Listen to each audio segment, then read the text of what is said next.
Bienvenidos. En esta oportunidad hacemos un recuento muy breve acerca de las estructuras ya cubiertas, el repetir mientras que y el repetir hasta que, en sus versiones pseudocódigo y código del lenguaje C. Aquí tenemos la estructura repetir mientras está descrita en este trozo de código y aquí está representado en lenguaje C. Luego teníamos dos formas de expresarnos algorítmicamente con la estructura repetir hasta que. Entonces tenemos esta forma que es equivalente a esta que tenemos aquí en el código y tenemos esta otra forma que varía un poco la sintaxis y también la modifica o contrapone la expresión condicional que se revisa con relación a la versión anterior. Aquí es menor que 1, por ejemplo, aquí es mayor o igual que 1. Y sin embargo, esta es la que más se parece al código del lenguaje C. Hasta ese momento habíamos logrado un comportamiento donde el algoritmo, cualquiera de ellos, presentaba este comportamiento. Imprimía 5 veces la palabra hola. Hoy vamos a realizar lo mismo, pero en este caso con la iteración repetir para. En esta iteración repetir para se va a ejecutar un número determinado de veces que estarían eh, gobernadas por un valor que va iterando, va aumentando hasta alcanzar una condición. Ese número de acciones va a estar determinado un número fijo de veces de antemano. Veamos entonces cómo funciona esta estructura tanto en Psaint como en Sinjai. Para esto tenemos que abrir un nuevo ejemplo y aquí vamos a construir el mismo algoritmo, pero expresado ahora como una estructura repetir para.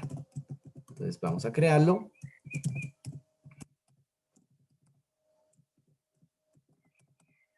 Listo. Veamos entonces el resultado. Bien, tenemos entonces aquí la estructura que se ha sacado de la barra de comandos, repetir para, y ha quedado en este lugar. Vamos entonces a fijarnos qué es lo que se necesita en este caso del repetir para. Necesitamos una variable numérica para gobernar al ciclo, de tal forma que definimos un var, le podemos colocar cualquier nombre, vamos a colocarle acumulador para continuar en la misma línea de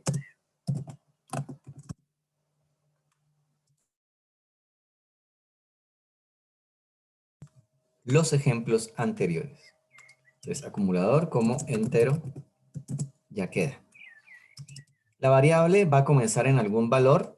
Esto se asumiría como una inicialización, así que no hay necesidad de inicializarla como en los casos anteriores. Así que vamos a colocar directamente aquí var acumulador y lo vamos a establecer en un valor inicial. Entonces, en el valor de 1, por ejemplo, hasta que llegue a un valor final que sería el valor de 5. El paso significa que en cada iteración, ¿cuánto se incrementa el valor de la variable? Entonces, vamos a ir con un paso de 1 y lo que haríamos en este caso es la misma secuencia de acciones de imprimir el hola. Con esto quedaría finalizado el ejemplo. Vamos a ejecutarlo para probarlo, a ver qué tal funciona. Y aquí lo tenemos. Imprime los mismos hola, 5 olas que en los ejemplos anteriores. Este es el de la expresión del algoritmo con repetir para. Y podemos también observar por ejemplo, para la otra ejecución. Este sería el algoritmo para el repetir mientras. Aquí está. Vamos a ubicarlos aquí.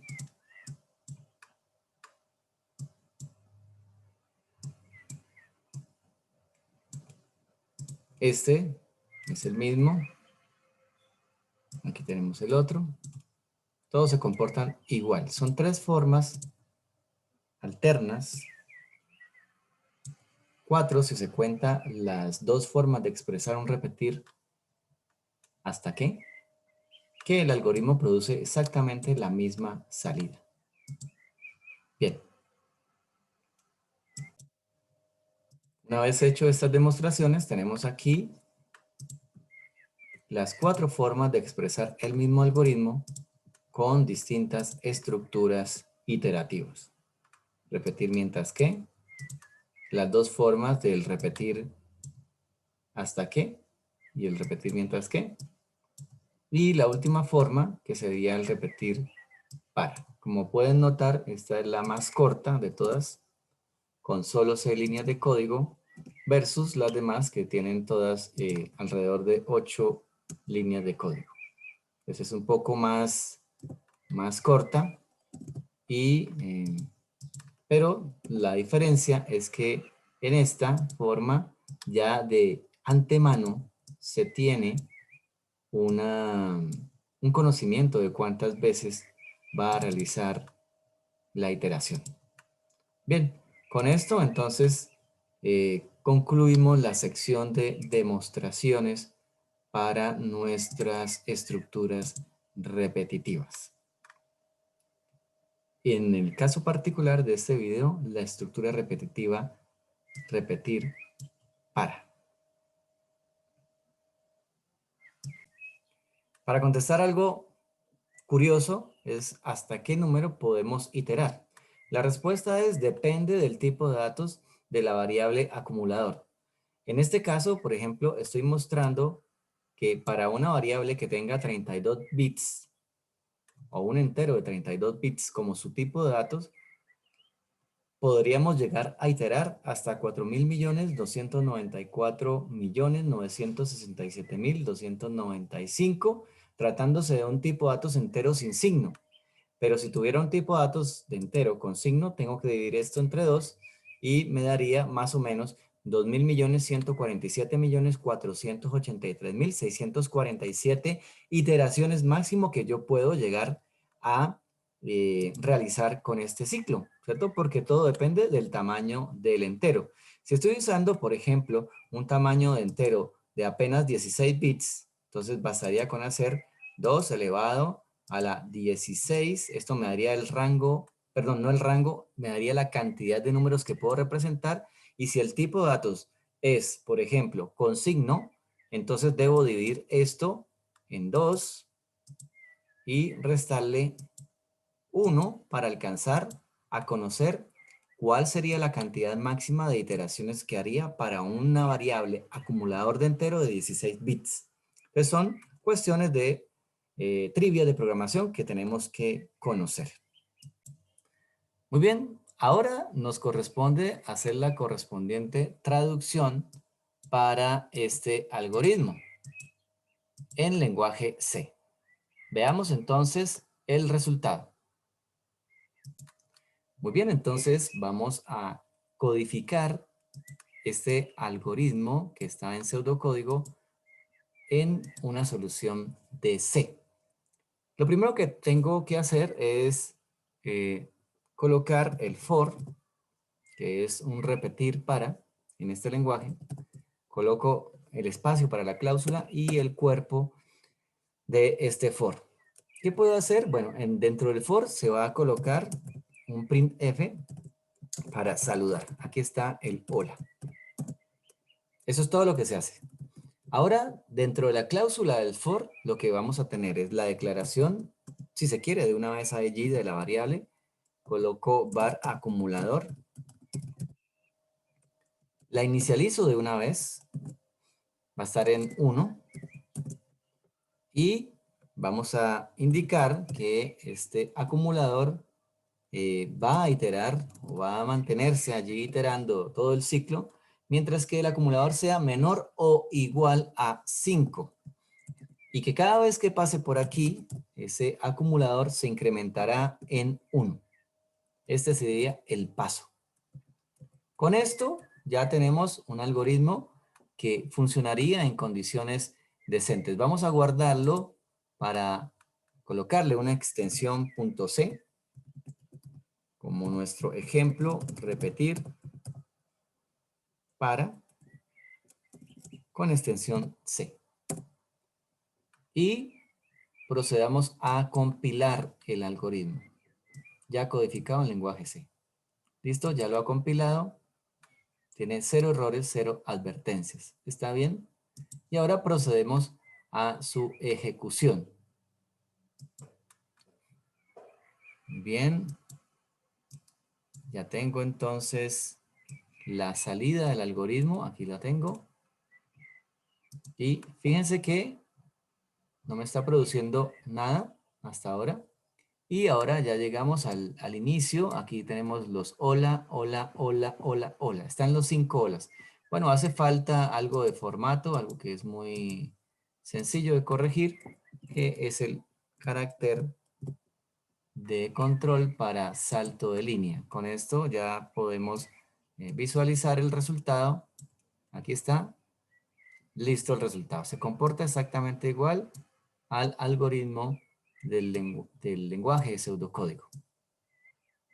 Muy bien. Entonces, esa es la forma de expresarlo. Un for con una cláusula, una variable que gobierna el for, que se va incrementando, en este caso en 1. Y tenemos una condición, que es la condición de tope. Aquí también podría ocurrir cosas como ciclos infinitos y algo por el estilo si la condición no está bien construida.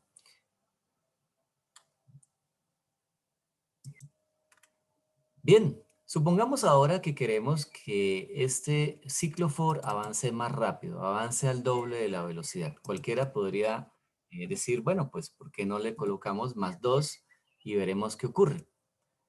La compilación de esto va a producir una advertencia, dice sentencia sin efecto, en la línea 4, ahí la tenemos, y nos está advirtiendo de que hay algo sospechoso. Justamente cuando ejecutamos este código, hemos construido un código que funciona un poco de forma loca, es decir, va a funcionar por siempre y para siempre. Fíjense cómo la consola continúa avanzando y se queda allí imprimiendo el mensaje de hola por toda la eternidad. Bueno, para resolverlo, entonces en lugar de utilizar esto, vamos a utilizar una sintaxis mucho mejor que sería, por ejemplo, más igual 2. Veamos en la compilación qué ocurre. No hay errores, no hay advertencias y vamos a observar la salida de este algoritmo. Fíjense cómo el algoritmo ahora produce solamente 3 iteraciones, porque va a imprimir cuando el acumulador es 1, luego imprime cuando el acumulador es 3 y luego imprime cuando el acumulador es 5 y ya no hace más iteraciones. Entonces, entre más grande sea el paso, menos iteraciones hará el ciclo. Bien. Muy bien, otra forma alterna para representar un paso de 2 podría ser esta. Var acumulador igual a var acumulador más 2. Entonces tenemos dos formas, sería esta la primera y la segunda sería utilizando el operador unario más igual. Con esto hemos finalizado las demostraciones para el ciclo repetir para. Con esto lo dejamos idéntico a los demás algoritmos que desempeñan la misma función. Por su atención, muchas gracias. Hasta la próxima.